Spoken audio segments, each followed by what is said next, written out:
Habari gani Mwanakeo TV, kama ni mara yako ya kwanza tafadhali subscribe na turn on notification. Karibu katika ulimwengu wa siasa. Jina langu ni Dwakeo TV.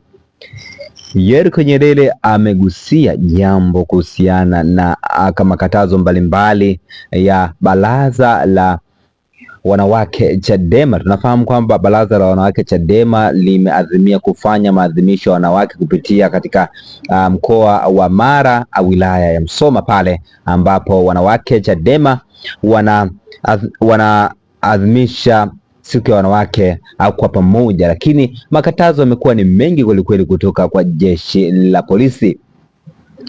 Yeriko Nyerere ni mmoja ya watu ambao wameweza kuzungumzia jambo kuhusiana na makatazo mbalimbali ambayo yametolewa na jeshi la polisi katika sehemu tofauti tofauti.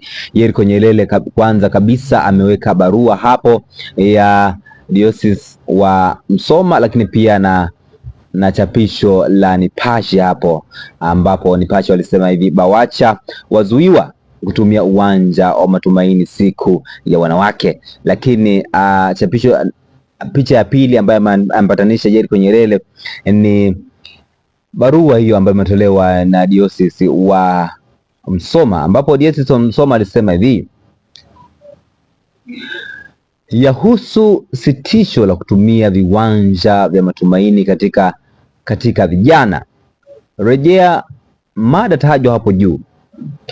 Ninakuandikia barua hii kwa taarifu kuwa kutokana na sababu zilizo nje uwezo wetu, tunasikitika kutengua barua yetu yenye kumbukumbu namba DM > MV > 01 mwaka 2026 tarehe 23/02 mwaka 23 mwezi wa pili mwaka 2026.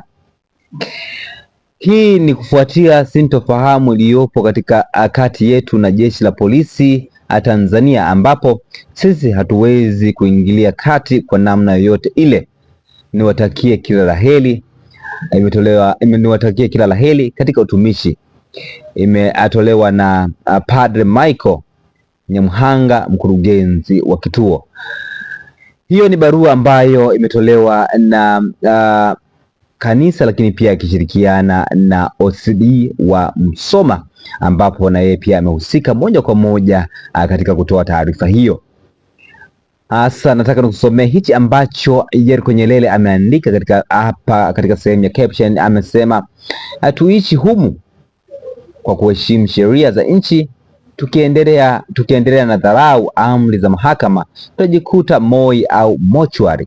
Hayo ni maneno mazito kwelikweli ambayo Yeriko Nyerere ameandika katika mtandao wa Twitter. Anasema tuishi humu kwa kuheshimu sheria za nchi, tukiendelea kudharau amri za mahakama, tutajikuta Moi au mochwari. Hayo ni maneno ambayo Yeriko Nyerere ameandika. Watu wameshuka kwa hasira kwelikweli katika sehemu ya comment section, wametukana kwelikweli. Sitaweza kusoma comment hizi hapa kwa sababu watu wengi wametukana kwa hichi ambacho Yeriko Nyerere ameandika. Jina langu Dwakeo TV, tunakutujao katika masuala ya kisiasa. Bye bye.